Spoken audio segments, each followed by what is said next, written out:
প্রিয় নবম ও দশম শ্রেণীর শিক্ষার্থীবৃন্দ, আজকে আমাদের নবম ও দশম শ্রেণীর সাধারণ গণিতের আমাদের অনুশীলনী 13-1 আমাদের পার্ট 2। আমরা পার্ট 1 এখানে আমরা দুইটা অঙ্ক এবং ক্লাস কিছু সূত্র নিয়ে কথা বলছি। তো আজকে আমরা সরাসরি এখানে 8 নম্বর অঙ্ক এবং বইয়ের যে 8 নম্বর এবং 9 নম্বর অঙ্ক আমরা দুইটা অঙ্ক সমাধান করব। তবে তোমরা মনে রাখবা, তোমাদের এই অনুশীলনী 13-1 8 নম্বর অঙ্কটা সবচেয়ে বেশি ইম্পর্টেন্ট। যদি কখনো এখান থেকে সৃজনশীল অঙ্ক দেওয়া হয়, এই 8 নম্বর অঙ্কটাকে দেওয়ার সম্ভাবনা অনেক বেশি থাকে। তো আমি 8 নম্বর অঙ্কটা দেওয়া আছে এখানে, কোন সমান্তর দ্বারার m তম পদ n এবং n তম পদ m হলে দ্বারাটির m প্লাস n তম পদ কত। এই অঙ্কটা আসলে কয়েকটা মেথড আছে। দেখছে মানে কেউ এটাকে অনেক বড় করে, আবার কেউ দেখা গেছে এটাকে একটু শর্ট করে করে। তা আমরা আজকে দেখবো এটা আসলে কিভাবে একটু সহজ করে করা যায়। তাই আমি আবার প্রশ্নটা পড়ছি, কোন সমান্তর ধারার m তম পদ n এবং n তম পদ m হলে ধারাটির m প্লাস n তম পদ কত। তো এখানে আসলে আমাদের পরিশ্রমটা আসলে একেবারে কম হবে, যেহেতু এটা বলেই দিয়েছি সমান্তর দ্বারা, তাহলে আমাদের আসলে কোনো সমস্যা নাই এখানে, একদম নির্ভেজাল। তাহলে আমরা প্রথমে কি করব, মনে করি সমান্তর দ্বারা প্রথম পদ হচ্ছে আমাদের এ, সাধারণ অন্তর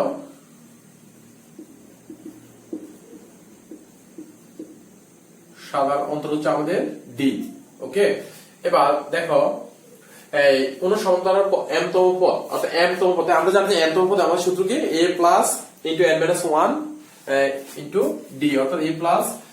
তাহলে আমরা প্রথম শর্ত মতে যদি একটু লিখি, দেখো প্রথম শর্ত মতে m তম পদ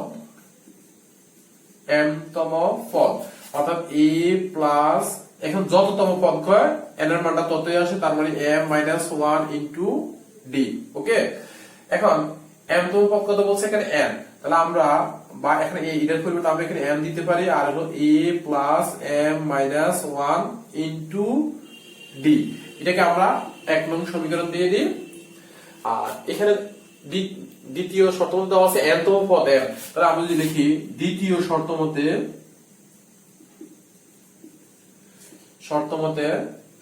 n তম পদ a প্লাস, আমি আবার বলছি, অর্থাৎ যততম মানে n তম পদ হচ্ছে যততম পদ হয় n এর মান ততই, তাহলে n তম পদ n মাইনাস 1 ইন্টু ডি। তো এখানে n তম পদ বলছে কি m, তাহলে এখানে আমরা বা m is equal to a plus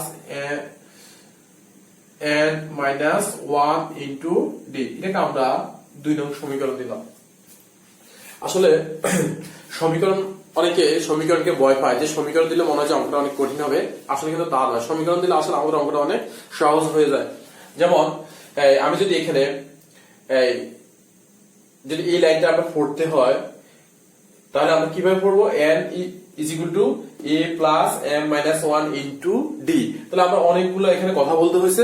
আর আমি যদি এটা না বলি, যদি বলি যে 1 নং সমীকরণ, তাহলে এটা পুরোটা পড়া হয়ে গেছে। যদি বলি যে 1 নং সমীকরণ, তাহলে আমরা পুরোটার কথাই বলা হয়েছে।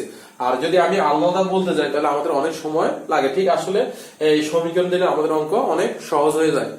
আমরা যদি কাউকে যদি 5-7 জন যদি একসাথে থাকে, যদি আমরা তাদের নাম জানা থাকে, তাহলে আমরা ইন্ডিভিজুয়ালি তাদের নাম বলে ডাকলে তারা একজন করে আসবে। আর যদি আমরা নাম না জানি, তাহলে সবাইকে সমষ্টিগতভাবে বলতে হবে। তো এই জন্য আমাদের এই সমীকরণ আমাদের অঙ্ককে সহজ করে তোলে। তো এইখানে দেখো আমরা এবার কি করব, 1 থেকে 2 নং সমীকরণ আমরা বিয়োগ করব। 1 থেকে 2 নং সমীকরণ বিয়োগ করব। দেখো 1 নং থেকে 2 নং বিয়োগ করার মানে হচ্ছে এটা থেকে পুরোটা। যদি আমাদের সমীকরণ নাই থাকতো, তাহলে আমরা কিভাবে বলতাম যে n is equal to a plus m minus 1 into d থেকে আমরা m is equal to a plus n minus 1 into d বিয়োগ করি, তাহলে আমরা এটা বলতাম। তো এটা অসুন্দর দেখা যেত, অর্থাৎ এটা আনস্মার্ট হতো। তো এখানে আমরা যদি দেখো এখানে একটু বিয়োগ করি, আমরা কি 1 বিয়োগ 2, যদি আমরা এটা বিয়োগ করি, তাহলে আমরা 1 নং সমীকরণটা হচ্ছে আমাদের n is equal to a plus m minus 1 into d 2 নং সমীকরণ হচ্ছে আমাদের m is equal to a plus n minus 1 into b। আমরা এটা বিয়োগ করে ফেলে। আমরা সবাই জানি যে আসলে বিয়োগের বেলা বিয়োগ যে চিহ্ন পরিবর্তন করতে হয় এটা আমরা সবাই জানি, অর্থাৎ নিচেটা প্লাস থাকলে মাইনাস হয়ে যাবে, আর এখানে এটাও মাইনাস হয়ে যাবে, এটা প্লাস আছে এটাও মাইনাস হয়ে যাবে। ওকে, তো দেখো এখানে তাহলে আমাদের কি হবে n minus m is equal to, যেহেতু মাইনাস আর প্লাস এটা বাদ আমরা ডি এখানে আছে, এখানে একটা কমন নিয়ে নিই m minus 1, তো এখানে একটা মাইনাস চিহ্ন দ্বারা এটাকে গুণ করা হবে মাইনাস 1, আর এই মাইনাসে মাইনাসে প্লাস 1। তো দেখো এখানে আমাদের এই প্লাস 1 আর এই মাইনাস 1 আমরা কাটা দিতে পারে, তাহলে এই দিক কি থাকে আমাদের এখানে n minus m is equal to d into m minus n। এখন আমরা এটা এদিকে নিয়ে আসি, ওইটা এদিকে নিয়ে নিই, তাহলে দেখো d into m minus n, আর এখানে হচ্ছে আমাদের n minus m। আমরা দেখো এখানে কোনো চিহ্ন পরিবর্তন হয়নি, এখানে জাস্ট আমরা বিনিময় করছি, ওটা এদিকে নিচ্ছি এটা এদিকে নিচ্ছি, চিহ্ন পরিবর্তন করলে আমাদের একই আসবে। এখানে d is equal to m minus n, এটা আমরা নিচে নিয়ে আসছি, আর উপরে দেখো এখানে হচ্ছে n minus m, তো আমি যদি এখানে একটা মাইনাস কমন নিই তাহলে কি আসতেছে m minus n। এখন আমাদের এটা আমরা কাটিয়ে দিতে পারি, তাহলে কি থাকে এখানে মাইনাস 1 থাকে।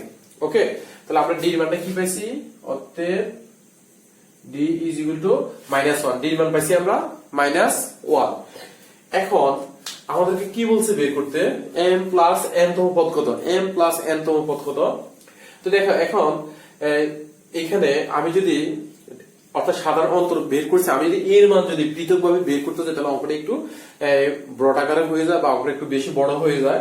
তা আমরা এর মান না বের করে আমরা একটু শর্টকাটে দেখবো এটা কিভাবে করা যায়, কেমন। তাহলে আমরা একটু মুছে ফেলে, আচ্ছা আমরা উপরের অংশটা একটু মুছে, এখানে বলছে আমাদের m plus n তম পদ কত। তাহলে আমি যদি এখানে লিখি দেখো, অতএব m plus, আমরা প্রশ্নটা মুছে ফেলে,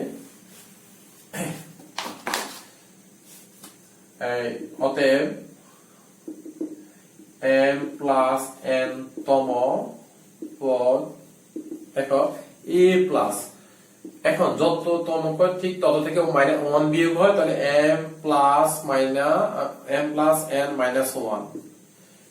আমি আবার বলে যত তম পদ করে তত থেকে 1 বিয়োগ হয়, তো এই জন্য এখানে m plus n minus 1।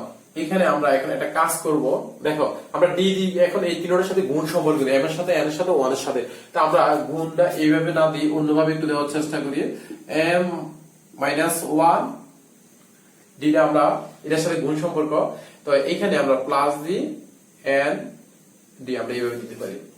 আমি আবার বলছি, d টা যেহেতু তিনটার সাথে গুণ সম্পর্ক, তো এখানে আমরা m minus 1 টা আমরা এইভাবে লিখলাম, d টা এখানে বাইরে রাখলাম, অর্থাৎ গুণ সম্পর্ক এটার সাথে m plus 1 এর সাথে প্লাস দিয়ে আমরা n d, কারণ d টা n এর সাথেও গুণ সম্পর্ক। এটা কেন করলাম আমরা, এটা আসলে আমরা আমাদের একটু সুবিধার্থে করছি। সুবিধাটা কোন জায়গায় আমাদের, দেখো আমাদের এক নং সমীকরণ দেওয়া আছে, এখানে একটু খেয়াল করো, এখানে a plus m minus 1 into d, ঠিক এখানে এক নং সমীকরণের সাথে দেখো এই অংশটা আমাদের একদম পুরোপুরি ভাবে এটুকু পর্যন্ত মিল আছে এক নং সমীকরণে। তো যেহেতু এখানে এক নং সমীকরণ দেওয়া আছে a plus m minus 1 into d is equal to n দেওয়া আছে, এটার একটা মান দেওয়া আছে এই জায়গা, তাহলে আমরা কি করব এখন, এই ঠিক এটুকুর পরিবর্তে আমরা এখানে n বসাই দেব, n প্লাস এখানে n, এখানে d এর মান কত আমাদের -1, তাহলে n plus minus minus n, তাহলে n থেকে n গেলে কি থাকে 0 থাকে, অর্থাৎ m plus n তম কি পদে হচ্ছে 0। এটাই হচ্ছে আমাদের অ্যানসার। আশা করি তোমরা এটা খুব সহজে বুঝতে পারছো। এখন আমি যদি এখানে এইভাবে না, এই ফরম্যাটটা যদি আমি এখানে ইউজ না করতাম, আমি যদি এখানে এর মান বের করে করতাম, তাহলে অঙ্কটা হইতো, মানে আমাদের অঙ্কটা হইতো, তবে একটু বড় হয়ে যেত বা তোমাদের জন্য একটু কঠিন মনে হতো। তো আশা করি তোমরা এই নিয়মটা তোমাদের কাছে সহজ হবে। এবং আমি আবারও বলছি, এই তোমাদের অনুশীলনে এই 13 8 নম্বর অঙ্কটা খুবই ইম্পর্টেন্ট, এবং এটাকে বিভিন্ন পরীক্ষা সৃজনশীল আসে, তোমরা এটা করার চেষ্টা করবা। এরপর আমাদের 9 নম্বর আরেকটা অঙ্ক আমরা দেখিনি, এটা হচ্ছে আমাদের সমষ্টির সূত্র দিয়ে করব আমরা। এখানে তারাটি বলছে যে 1 প্লাস, আমি 9 নম্বর একটু উঠাই, এখানে বলছে 1 প্লাস 3 প্লাস 5 প্লাস 7 প্লাস দ্বারাটি, এখানে দ্বারাটির n তম পদের সমষ্টি কত, n তম পদে। তা আমরা অবশ্যই এটা সমতল দ্বারা আছে কি আমরা একটু দেখে নিই। এখানে এটা পার্থক্য কত, 2 পার্থক্য 2 পার্থক্য 2। ওকে, কারণ এখানে গুণজ দ্বারা সমষ্টি আছে, এটা সূত্র একটা n তম পদের সমতল দ্বারা n তম পদের সমষ্টির সূত্র একটা। এইজন্য আমরা আগে দ্বারাটাকে ইন্ডিকেট, আমাদের দ্বারা বের করতে হবে এটা কিসে দেওয়া আছে। তাহলে আমরা মনে করি এই দ্বারাটির বা সমান্তর দ্বারা লিখতে পারো, দ্বারাটির প্রথম পদ a is equal to 1 সাধারণ অন্তর 3 - 1 দ্বিতীয় পদ থেকে প্রথম পদ বিয়োগ, তাহলে 2 থাকে, তাহলে d এর মান হচ্ছে আমাদের কত, সাধারণ অন্তর হচ্ছে আমাদের 2। এবার বলছে n তম পদের সমষ্টি, তাহলে আমাদের n তম পদের একটা সূত্র আছে, এই সূত্রটা আমাদের মনে রাখতে হবে। n তম পদের সমষ্টির সূত্র হলো n divided 2a plus n minus 1 into d। এখন এটা হচ্ছে আমাদের n তম পদের সমষ্টির সূত্র। এখন আমাদেরকে যদি বলতো 23 তম পদের সমষ্টির সূত্র কত, এখানে n এর মান 23 হতো, আর এর মান d এর মান তো আমরা আছে এখানে, এটা বসে আমরা বের করতে পারতাম। যদি বলো যে 20, যত তম পদ বলুক না কেন n এর মান তাই আসবে। তো এখানে দেখো, তাহলে আমরা লিখি অতএব n তম পদের সমষ্টি, n তম পদের সমষ্টি হচ্ছে আমাদের n divided 2a plus n minus 1 into d। তাহলে আমরা এখানে একটু ক্যালকুলেশন করলে কি আসে আমাদের এটা, তাহলে 2n এর মান হচ্ছে আমাদের কত, 1 প্লাস আমাদের n এর মান নাই, তাহলে d এর মান হচ্ছে আমাদের কত, 2। তাহলে দেখো n divided 2 দিয়ে 1 এর গুণ দিলে 2 আসবে, তাহলে এখানে 2 দিয়ে n এর গুণ দিলে 2n এবং মাইনাস 2, তাহলে মাইনাস 2 প্লাস 2 কাটা যায়, তাহলে এখানে n divided 2 ইনটু কি থাকে, 2n থাকে, তাহলে 2 2 কাটা যায়, তাহলে এখানে আসছে আমাদের n স্কয়ার। ওকে, এটাই হচ্ছে আমাদের n তম পদের সমষ্টির সূত্র, সরি n তম পদের সমষ্টির মান। ওকে, তাহলে আশা করি তোমরা দেখছো এই সূত্র প্রয়োগগুলো আমাদের কাছে কত সহজ হয়ে যায়। তো আমাদের সূত্রগুলো একটু জানা থাকতে হবে। এখানে দুটো সূত্র, একটা হলো n তম পদের সূত্র, আরেকটা হলো n তম পদের সমষ্টির সূত্র। আমি আবার বলছি, এখন যদি আমাদেরকে যদি বলতো 50 তম পদের সমষ্টি কত, 50 তম, এখানে n এর মান 50 আসতো, এখানে n এর মান 50, ওই হিসাবে আমরা n এর মান ঠিক 50 ধরে আমরা এটাকে ক্যালকুলেশন করতাম, ক্যালকুলেশন করলে যেটা আমাদের বের হতো বা ওইটাই আমাদের রেজাল্ট আসতো। ওকে, তো তোমরা সূত্রগুলো ভালো করে একটু বা পড়তে হবে, সূত্রগুলো জানলে তোমাদের এই সাপ্রাম অঙ্কগুলো সহজ হবে। অনেক পরে আমাদেরকে বলে যে স্যার শর্টকাটে অঙ্ক করেন। আসলে শর্টকাট বলতে, আসলে পৃথিবীতে শর্টকাট বলতে কিছুই নাই। তোমরা একটু চিন্তা করো, তোমরা যদি খাওয়ার কথা বলো, ভাত খাইতে বলো, তোমরা কি শর্টকাটে খেতে পারো, একসাথে কি সবগুলো ভাত তোমরা খাইতে পারো? না, এটা কখনো সম্ভব হয় না, কারণ আস্তে আস্তে খেতে হয়, না গলায় আমাদের কি হবে, আটকিলে আমাদের সমস্যা হতে পারে। তো এখন বা তুমি যদি মনে করো যে তুমি গাছকে পছন্দ করো বা গাছ ভালোবাসো, তুমি গাছকে, তুমি বাজার থেকে যদি একটা ফুলের গাছ কিনে আনে যদি বা ঘরের সামনে লাগাও, তুমি যদি চিন্তা করো যে আজকে রাতে যদি আমি এই গাছের গোড়া যদি 20 লিটার পানি দিলে হয়তো এটা ফুল দিবে, এটা যদি তুমি চিন্তা করো তাহলে তোমার ভুল হবে। কারণ এটা তুমি প্রতিদিন এটা একটু একটু পানি দিয়ে যাইতে হবে এবং এটা পরিচর্যা করতে হবে, একটা সময় তোমাকে এটা ঠিকই ফুল দেবে।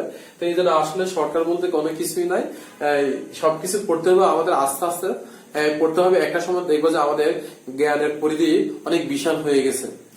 ওকে, তো ঠিক আছে, তোমরা ভালো থাকবা এবং তোমাদেরকে ধন্যবাদ দিয়ে আজকের মতো এখানে বিদায় নিলাম।